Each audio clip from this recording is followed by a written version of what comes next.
Alright, UFC, this year card, UFC 306, whatever you want to fucking call it, UFC Noche. It's happening this weekend. And, what a card we got. There's only 10 fights, so as you can see, there's only one early prelim. Um, but yeah, I'm gonna give my picks, predictions, just to have a record, going in this YouTube game. But, yeah. I don't condone betting. I don't recommend you bet. I don't bet myself, and I don't think you should bet. It's a bad habit. Nothing religious. I don't really care. I just think it's a bad habit. I think you should earn your money and not leave it to chance. But hey, I'm not gonna tell you how to live your life. You can do whatever the fuck you want. It's your life. But moving in to the predictions, Raul Rosas Jr. versus Quiling Aori. I think Raul Rosas just wins. I mean, there's not much to say. Like, I'm sure he's probably a massive favorite. He's a young prospect, and this guy is given to be pretty much a layup. He is prime age, though, 31, so he could be dangerous. Might see Rosas get chinned or something, but yeah, Rosas is just like, I think he improved from his performance where he got fucking fraud checked by, what's his name? Is it Christian something? I can't fucking remember his name now. Whatever that bum was that ended up out grappling Rosas for 2-ish rounds, where Rosas just fucking gassed. I think he's fixed that. I think this is going to work out better for him. I don't think this is elevation either. I'm pretty sure it's not elevation, so I'm not worried about Rosas' gas tank. He'll probably just hug, squeeze, and look a little juicy. And at the end, we'll get a little bit of a chee-wee-wee. But, yeah. Moving on from the one early prelim, I know. Woo! That was a long one there. But moving on to the prelim card. We have Edgar Chairez. I can't fucking. Listen, I'm white. Give me a break. Edgar Chairez versus Joshua Van. I don't mind Edgar Chairez. My issue with him right now is that he's just a little too inconsistent. His performances aren't bad, per se. Yeah, he knocked out, or no, he submitted Daniel Silva, right, because this was it was like a shit thing, wasn't it? Yeah, it was an overturned draw. Yeah, that's what I remember. Yeah, and then he loses to Tatsuro Taira. Yeah. Decision, though. Yeah, well, I don't think he's bad. It's just I'm not noticing any consistency. Like, when he's fighting, I'm not like, oh, get ready for the submission artist. Okay, well, this guy's a really good striker. I'm kind of just like, okay, he's a little neutral everywhere. This fight he looks pretty good in grappling, and this fight he looks pretty shit in grappling. Joshua Van's got some heavy hands. I could see him chinning Edgar.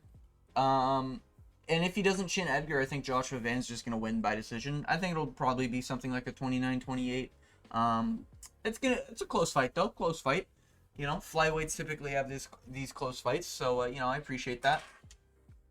I do think Joshua Van wins, so that's my prediction. Moving on, Yasmin Yaregui versus Ketlin Souza.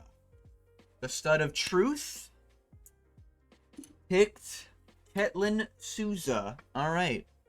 And if you don't know, I'm using this Lego piece right here. Studs up is whoever is the woman on the left, and the no studs, or studs down as I call it, is the woman on the right, and it landed on studs down. So we got Ketlin Souza. She is winning by 29-28. Yeah, so she's an underdog. Hey, can't wait to see the victory there. All right, moving on. We got Manuel Torres versus Ignacio Bahamondes. Manuel Torres. I really like Manuel, man. I do. I'm a Manuel fan. Yeah, he beat Chris Duncan with that submission. I really rate Manuel Torres, Knocking out Nicholas Mata as well. Ooh, I really like that. I really dig that. El Loco. Who did Ignacio just fight? Christian Giagos. Yeah, I'm going Manuel. A little bit more active. getting closer to a prime age, a little bit, you know, he's got that experience under his belt. He is shorter, and he's got slightly less reach, but I like the way he fights, man. I like the way he fights. I like finishes, and Manuel's coming off a finish. I like that. You know, moving on, we got Irene Aldana versus Norma Dumont. Ooh. The stud of truth says Irene Aldana. We have studs up, so that obviously means the one on the left. So Irene Aldana wins 29-28. Sucks for Norma Dumont. You know, she's got a good bakery, but that's about it. Moving on, we have the main card. Ronaldo Rodriguez versus Ode Osborne. Wow. I don't know how Ode Osborne managed to get a main event, bro. If Ode Osborne gets a main event, what the fuck are we doing? Like, come on, man. Oh, sorry, main card. Could you imagine a main event Ode Osborne? I'd fucking hang myself. Anyways, which I don't condone. Ronaldo Rodriguez isn't that great, but I think he's good enough to beat someone who's 0-3 in the UFC. So, I'm going Ronaldo Rodriguez. Big shocker. Moving on, Daniel Zellhuber versus Esteban Rivovics. Ooh, Daniel Zellhuber, eh? Ooh, I remember this guy. Yeah, he beat up my boy Prado. You know, I don't fucking appreciate that. Ooh. To be honest, I think just off his last performance, I'm going Daniel Zellhuber. I know Esteban Rivovics just basically gave Terrence McKinney a retirement knockout after, like, Terrence McKinney's 4th retirement knockout that he's received. Just based on how fucking bad they are. That was one of the worst. Like, I know it's like a Phil Hawes situation, but listen, man, it's bad when they get knocked out. But, like, Terrence McKinney, when he gets knocked out, it's like, yo, it's time to cut it. But the last one that Ribovics gave him is like, yo, Terrence, I don't think we can allow you to fight anymore. You know, it's a little unfortunate, but I'm going Daniel Zellhuber. I don't mind Esteban Ribovics, but he doesn't strike me as, and like, yeah, that's the thing. He doesn't strike me as like an actual finisher, like someone who can actually finish someone, you know? Which I think is going to be a problem, especially for lightweight. I think this is going to determine like who is a real lightweight, you know? Because Daniel Zellhuber just beat the shit out of what, like a 22-year-old in Francisco Prado, you know, who's, I think that was his debut as well. So, you know, that was good there. Also, massive reach advantage. Insane fucking reach advantage with Zellhuber. You know, 20 fucking centimeters. Literally a ruler of reach advantage. I think he's built for lightweight, to be honest. And I think Esteban Ribovics is kind of more like a featherweight. And I think that's why he doesn't get as much finishes. You know, but Daniel Zellhuber has had a finish with a submission. And if Prado wasn't given, you know, a Marvin Vettori chin at birth, he probably would have been knocked out as well. So, I'm trusting Daniel Zellhuber to get it done by finish, no matter what. I think he can win anywhere, to be honest. I think Ribovics might give him some troubles. Like, we're probably going to see 1 or 2 moments, like a minute or 2 in a round, where Esteban Ribovics is up. But I think Zellhuber is smart enough to find a finish, you know? Moving on. We have Brian Ortega, Diego Lopez, or Lopes, whatever you want to say. I'm going Diego Lopes. I don't see a world where Brian Ortega could win. I said the same thing when Yair Rodriguez fought him, and Yair lost, so maybe I'll be proven wrong again. But Diego's good. Like, Diego's so fucking good. You know, he's not like a soy boy built bitch like Yair Rodriguez, you know. He's got the genetics, he's got the strength, he's been proven that he can fight at 165, which is a little crazy, on short notice, having to cut weight twice, so he didn't even get any time for that. If you want to say, okay, well, Dan Ige also was short notice, blah blah blah, yeah, but Dan Ige's never been finished. And Diego Lopes, I'm saying this right now, if Diego Lopes was fighting anyone else in that cage that's top 10 or below, and his division, yeah, and featherweight, maybe lightweight. Actually, I rate his honestly, if he was fighting featherweight or lightweight that night, anyone below the top 10 in both divisions, they're out in round 1. Like, they're getting knocked out in round 1. I highly rate the knockout he got on Sadiq Youssef. And he's just been on a fucking tear. Like, his only loss is what? Mozavar Evloev, which Mozavar just won because he didn't tap, basically. So Lopez is going to know that and plan to knock him out, you know? But, no, I think Diego Lopez is good. I think he's the real deal. I think he's the next, like, big thing. You know, I think Brian Ortega's time's done. I think he's soy. You know, if he doesn't roll his ankle, you know, he won't need to sharpen his beak like he did with Yair Rodriguez. So I think he's just gonna, get fucked by Diego Lopez. I think it's gonna be a first round finish. Yeah, I think the heat in Diego Lopez's hands is one of those things that everyone's like, it's probably not that great. You know, he couldn't finish Nan Ige, he couldn't finish Mozavar Evloev, and blah, blah, blah. I think Diego Lopez is fucking dynamite in his hands. We could be looking at the next guy who has the power at 145, you know, to just shut people's lights out. You know, we've been seeing it a little bit with these younger guys, like in Ilia Topuria and stuff. You know, so Diego Lopez, picking him to win, finish, first round, moving on.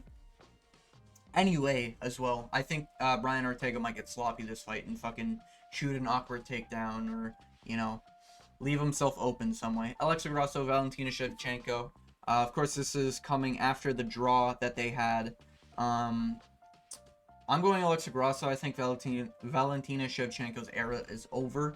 I just think finishing potential-wise, I'm trusting Alexa Grasso. And if we go to a decision, I mean, she's been proven that she was given a 10-8 round, like, for no reason. So I don't see a reason. If you want to say who's actually going to win the fight point by point, I think still probably Alexa Grasso takes it. Probably like I think she wins 3 rounds to 2. So like what was that? 40, 48, 47. I think she could do that, or she gets a finish. Where Valentina Shevchenko, I think she has to win by decision. I don't think she has the pop anymore. I don't think she has the submission threat against Alexa Grasso. Yeah. I just think, you know, more opportunities for Alexa Grasso. Moving on. Sean O'Malley versus Merab Dvalishvili.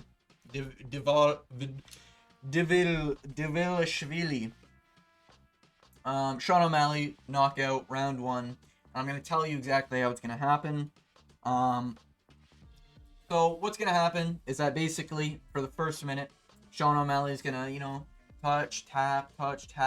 You know, Merab is pushing against the fence, and Merab's going to try to go in for a blitz, and then he's going to plan on shooting a takedown. Calling it right now, he's going to get rocked, he's going to get wobbled, you know, but it's Merab, so he's going to be able to recover, and, you know, he's going to stand his ground, you know, he's going to move back a little bit, and then, you know, Sugar's going to slow down, knowing that Merab's got that weird fucking recovery. So they're going to wait, and then Merab's going to get a sloppy takedown, but he's going to get it, hug Sean against the fence. It'll last probably 2 to 3 minutes.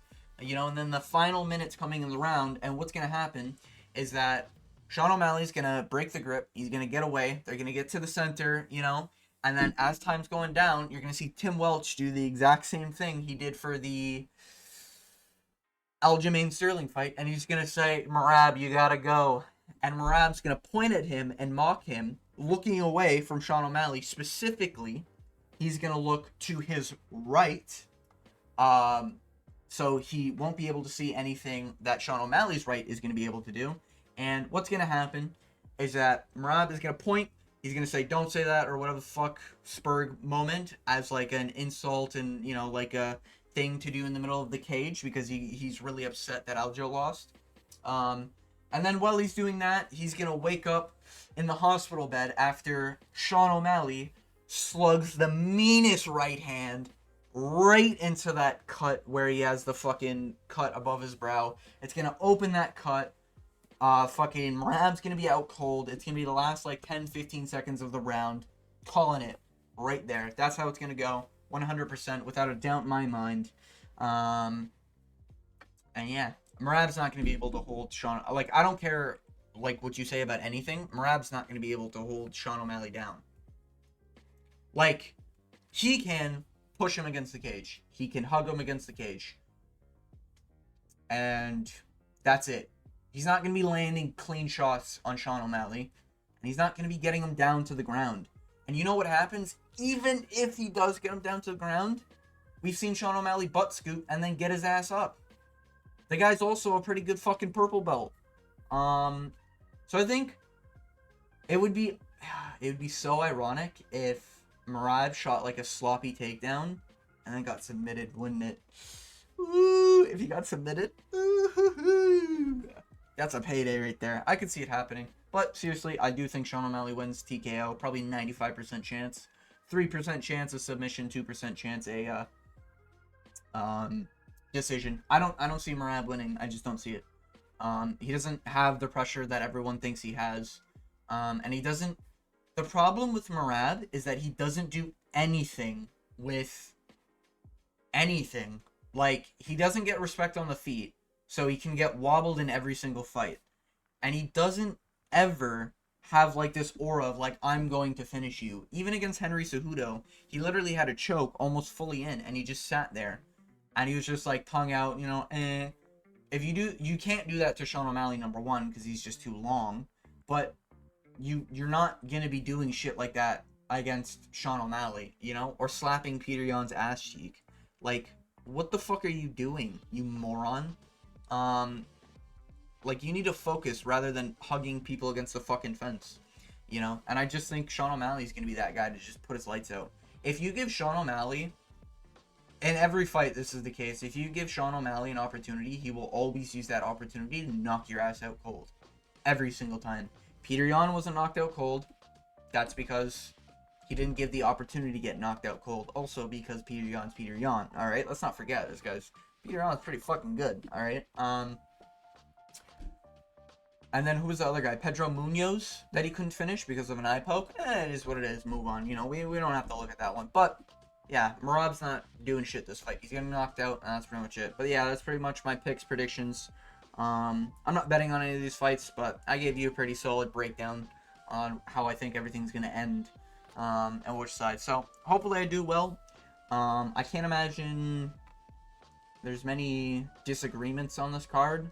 Like, I think everyone's picking Raul Rosas. I think this one is probably a 50-50. I imagine most people are picking Manuel. I imagine most people are picking Ronaldo, Daniel, Diego Lopes. Like, who the fuck's picking Brian Ortega at this point in his career? He just submitted Yair. Yair has no takedown defense whatsoever. I imagine most people are picking Alexa Grasso. I don't know who the fuck would pick Valentina Shevchenko after those last two fights. You could argue maybe she deserved to win that second fight. She literally got submitted in the first fight. And in the second fight, she got dropped, what, 2 or 3 times? By Alexa Grasso? I'm sorry. And that was, what, like a year ago? Bro, I'm sorry. Yeah, I'm not trusting your chin. If you're getting dropped like that. Especially if Alexa Grasso now knows that she can drop your ass. You know? She's putting all her power behind her strikes now. For sure. And she's in prime age at 31. And she's just hotter. I'm just gonna be honest. I'm saying it. She's just more attractive. It is what it is. But yeah, that's my picks and predictions. And yeah. If you made it to the end, thank you for watching. If you win money, obviously you have to send it all to me. Because I said so. You motherfucking gambling addicts out there. But, with all that being said, I want to thank you for watching. And as always, I hope you have a great day.